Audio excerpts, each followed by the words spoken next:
वृषभ राशि के सभी दोस्तों के लिए समय उन्नति वाला है। मतलब ये समय ऐसा है कि प्रयास करोगे तो आप कहाँ से कहाँ जा सकते हो कुछ पता नहीं है। क्यों? अभी फ़िलहाल नवंबर के महीने तक आपको 10वें घर में राहु चल रहे हैं और दशम भाव के राहु व्यक्ति को कहते हैं कि कहीं भी ले जा सकते हैं। तो ये तो ठीक बात है। लेकिन एक चीज़ और है कि सावधानी हटी दुर्घटना घटी। मतलब पहली बात तो अभी आपके 11वें घर में शनि है जो लग्न को देखते हैं। दूसरा, लग्न में आपके मंगल विराजमान है। दोनों ही ग्रह क्या कर रहे हैं, आपकी पर्सनैलिटी पर इफेक्ट डाल रहे हैं अपना। एक तरफ मंगल जब लग्न में होते हैं तो ये आवश्यकता से अधिक उत्साह भी देते हैं, लेकिन ओवर कॉन्फिडेंस भी देते हैं और कभी कभी क्रोध भी देता है। मतलब ऐसा व्यक्ति जो होता है ना, वो मनमानी करना चाहता है और अगर कोई उसकी बात नहीं माने तो बहुत गुस्सा उसे आता है, बहुत स्ट्रेस गुस्सा स्टार्ट हो जाता है। कभी कभी इसी गुस्से के कारण हम नज़दीकी लोगों से अपने रिश्ते भी खराब कर लेते हैं। तो पहली जो चीज़ आपके लिए कि एक तो क्रोध पर नियंत्रण रखना, गुस्सा कंट्रोल करके रखना, बहुत गुस्सा आए तब भी थोड़ा सा पेशेंस रखना। दूसरी बात, 11th हाउस में आपके शनिदेव विराजमान है और शनि की तृतीय दृष्टि 1, 2 और 3, शनि की तीसरी दृष्टि आपके लग्न पर पड़ती है। लग्न कौन होता है? व्यक्ति खुद होता है, सेल्फ। और शनि कैसे ग्रह हैं? ज्योतिष शास्त्र में लिखा है शनिर्विहंगो निलवन्य संध्या शुद्रांगना धातु समस्थिरश्च क्रूरः प्रतीचि तुब्रोति वृद्धो कर क्षितिर दीर्घ सुनील लोहम। क्या मतलब हुआ इसका? कि अति दीर्घ काय हैं, वृद्ध अवस्था में है, क्रूर दृष्टि वाले ग्रह हैं। शनिदेव की दृष्टि में दोष है। शनिदेव की दृष्टि में ऐसा दोष है कि जहां जहां वो दृष्टि पड़ती है वहां वहां तकलीफ देती है। वृषभ राशि के जितने भी व्यक्ति इस राशिफल को देख रहे हैं, गौर से अगर आप महसूस करोगे तो आपको पता लग जाएगा कि सबसे पहली बात तो शरीर, कि कुछ ना कुछ शारीरिक परेशानियां आपके साथ चलती आ रही हैं। दूसरा, आलस्य, मतलब काम करने की इच्छा, अंदर से इच्छा तो होगी, शरीर साथ नहीं देगा। काम करने जाओगे कुछ थकान होगी, आलस्य होगा, जल्दी से काम से आप परेशान हो जाओगे, पाँव में दर्द स्टार्ट हो जाएगा। क्यों? क्योंकि शनि की दृष्टि आपके लग्न पे है, शरीर पर प्रभाव उनका है। पंचम भाव पे दृष्टि, कहीं ना कहीं पेट संबंधी तकलीफ भी आपको होंगी। भले ही कॉन्स्टिपेशन हो, नसों में प्रॉब्लम हो, पेट में दर्द हो, पेट बढ़ रहा हो, पर पेट के हिस्से पर शनि की दृष्टि का मतलब कुछ ना कुछ प्रॉब्लम यहाँ पे होना। अष्टम भाव पे दृष्टि आयु तो बढ़ाती है, लेकिन कभी कभी एंसेस्ट्रल प्रॉपर्टीज से जुड़ी कोई प्रॉब्लम भी क्रिएट कर देती है, कोई विवाद भी क्रिएट कर देती है। तो पहले से अगर मान लीजिए आपके परिवार में कोई विवाद चलता आ रहा है पारिवारिक संपत्ति को लेकर, पैतृक संपत्ति को लेकर, तो अभी वो विवाद आपको बढ़ा हुआ मिलेगा। छोटी छोटी बात बड़ी बन जाएगी और लड़ाई झगड़े की नौबत भी अभी आ सकती है। तो कुल मिलाकर के मंगल और शनि, इन दो ग्रहों के नकारात्मक प्रभाव से आपको विशेष तौर पर बचना है। और थर्ड हाउस में आपके बृहस्पति, बुध और शुक्र, तीन ग्रह एक साथ विराजमान है। तीनों ही ग्रह शुभ ग्रह कहलाते हैं और ऐसा कहते हैं कि अगर तीन शुभ ग्रह एक साथ कहीं देखें या बैठें, उस जगह के सारे पॉजिटिव फल देते हैं। मतलब छोटे भाई बहनों से आपको अभी सहयोग मिलेगा, टेक्नोलॉजी का सहारा लोगे तो काम बढ़ेगा, आपका काम का प्रचार प्रसार बढ़ेगा, माउथ पब्लिसिटी आपकी अच्छी होगी, लोग तारीफ करेंगे, एक दूसरे लोगों को रेफर करेंगे।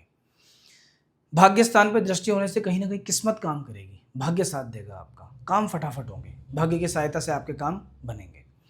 तो किस्मत अभी आपके साथ है। ध्यान कहाँ रखना है? एक तो केतु चतुर्थ में माँ को पीड़ा देते हैं, हार्ट से जुड़ी डिजीज कभी कभी देते हैं, डर भय चिंता देते हैं, अकारण भय आपके मन में हो सकता है, तो उससे आपको सावधान रहना है। अपनी जमीन से जुड़ा कोई विवाद आपके सामने नहीं आ जाए, इसका भी ध्यान रखना कि कोई जमीन आपने खुद ने खरीदी हो अपने पैसे से, उससे संबंधित कोई विवाद आ जाए, ऐसा भी पॉसिबल है। तो आपको ये चीज़ को लेकर भी सावधानी थोड़ी सी अभी बरतनी पड़ेगी। दोस्तों, राहु का जो शुभ फल है वो तो मिल ही रहा है कि राहु काम काज को, कार्य क्षेत्र को बहुत आगे बढ़ाते हैं। मतलब अभी जितना हो सकता है अपने काम पे फोकस करो, परफॉर्मेंस बहुत अच्छी दो, अच्छे से अच्छा काम करने का प्रयास करो। क्यों? क्योंकि तीसरे घर में ऑलरेडी सूर्य हैं और ये सेकंड हाउस में ऑलरेडी सूर्य विराजमान है धन के स्थान के अंदर, और थर्ड हाउस में आपके बृहस्पति विराजमान है। मतलब मेहनत का फल हो वो मिलेगा, धन के संबंध में अच्छे फल आपको मिलेंगे, और नौकरी से जुड़ा कुछ भी काम होगा अगर आपका तो वो बनेगा, उसको रिकॉग्नाइज किया जाएगा, उस काम की पहचान होगी, उसके बदले में जो आपको मिलना है वो मिलेगा। अगर कोई व्यापार व्यवसाय शुरू करने का मन बन रहा है कि नौकरी में आप हो पर आपका मन है कि मुझे साथ में कोई बिजनेस भी स्टार्ट करना है, तो अभी ये टाइम भी उसके लिए ठीक है, क्योंकि अभी फिलहाल नवंबर तक राहु देवता आपके दशम भाव में, इसके बाद में नवम भाव में आ जाएंगे, बृहस्पति चतुर्थ भाव में है और पंचम भाव में आ जाएंगे। तो कुल मिलाकर के जमते जमते भी समय लगता है। 1-2 साल का जो पीरियड है ये किसी भी काम को स्टार्ट करने के हिसाब से, जमाने के हिसाब से परफेक्ट है। ओवरऑल वृषभ राशि के सभी व्यक्तियों को एक चीज़ का ध्यान जरूर रखना चाहिए कि अगर आपको जीवन में विशेष उन्नति चाहिए तो विशेष उन्नति के लिए क्या विशेष उपाय करना पड़ेगा। क्या उपाय कर सकते हो? पहला उपाय, एक तो आपके नवम भाव और पंचम भाव, एक जगह शनि की राशि है, एक जगह बुध की राशि है। मतलब एक गणेश चालीसा का पाठ आप डेली किया करो और एक हनुमान चालीसा का पाठ आप रोज किया करो। और दूसरा, अगर आपकी जन्म पत्रिका में, ये तो बात है राशि की, अगर आपकी कुंडली में शनि की स्थिति थोड़ी ठीक है या वहाँ पर आपका वृषभ लग्न, मिथुन लग्न, कन्या लग्न, तुला लग्न, मकर लग्न या कुंभ लग्न, इन किसी लग्न में से एक लग्न में आपका जन्म हुआ है अगर, तो ऐसी परिस्थिति में आपको नीलम जरूर ट्राई करना चाहिए। हालांकि अगर मकर लग्न है आपका तो पहले टेस्ट बहुत जरूरी है करना उसको, कभी कभी हेल्थ पे इफेक्ट आता है। अदरवाइज कोई भी लग्न के व्यक्ति हो, राशि वृषभ है आपकी, तो ये मान के चलना कि नीलम जरूर पहनना है। और अगर आपका लग्न भी वृषभ या तुला में से कोई एक है तो निश्चित रूप से नीलम पहन के देख लेना। भले ही छोटा पहनना, सिलोन वाला जो श्रीलंका का नीलम आता है वो पहन लेना। थोड़ा एनर्जी वगैरह टेस्ट करा के सही विधि विधान से पूजा पाठ करके शनिदेव को याद करके शनिवार के दिन शनि की होरा में अगर नक्षत्र भी शनि को मिल जाए तो बहुत ही बढ़िया है। और फिर वो चीज़ आप देखना कैसे आपको दिन दुना रात चौगुना प्रॉफिट देती है अगर आपको सूट कर गई तो। खैर, हनुमान जी की पूजा अपने दैनिक दिनचर्या में चालू रखो, जैसे भी जो भी करना चाहते हो वो करो। गणेश जी की पूजा जरूर किया करो। इस पूरे सप्ताह की अगर हम बात करें, 4 तारीख और 5 तारीख, ये 2 दिन तो हैं आपके लिए सबसे अच्छे। क्यों? दशम भाव में चंद्रमा रहेंगे, अच्छे फल देंगे सारे। और सप्ताह की जो शुरुआत है 29 और 30 तारीख, ये 2 दिन है खराब क्योंकि अष्टम भाव के चंद्रमा है।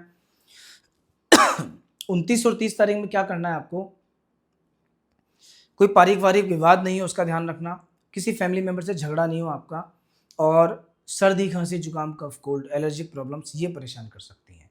तो बस यहाँ तक थोड़ा ध्यान रखिएगा। दोस्तों, अगर आपकी लाइफ में किसी भी टाइप की प्रॉब्लम है, फॉर एग्जांपल मान लीजिए कि आपको नौकरी नहीं लग पा रही है, शादी नहीं हो पा रही है, व्यापार कौन सा ये समझ नहीं आ रहा है, हेल्थ इश्यूज बहुत ज़्यादा रहते हैं, घर में कई ऐसे योग भी होते हैं कि जब भी कोई शुभ कार्य करने जाओगे घर में कोई ना कोई अमंगल पहले होता है, ये बदमंगल के कारण होता है।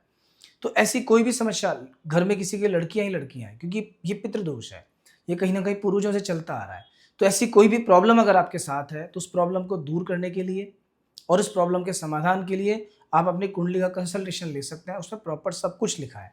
सही ढंग से अगर एक कुंडली को रीड किया जाए तो जन्म से मृत्यु पर्यंत का जो सारा सफ़र आप झेल रहे हैं अभी, जो सारा सफ़र आपके साथ अच्छा या बुरा, जैसा भी आप उसको फील कर रहे हैं आपके सामने आ रहा है, वो सब लिखा हुआ है उसके अंदर। और इसे पहचान कर परेशानियों से आप बच भी सकते हो, आगे अपना फ्यूचर प्रॉपर प्लान भी कर सकते हो। तो खैर, आप पहली बार अगर मेरे चैनल पे आए हो तो प्लीज़ आप पेज को सब्सक्राइब कीजिए। जितने भी आपके फ्रेंड्स जिनका नाम वी से स्टार्ट होता है उनको फॉरवर्ड कीजिए। और नेक्स्ट वीक हम फिर मिलेंगे नए राशिफल के साथ में। जय श्री राम।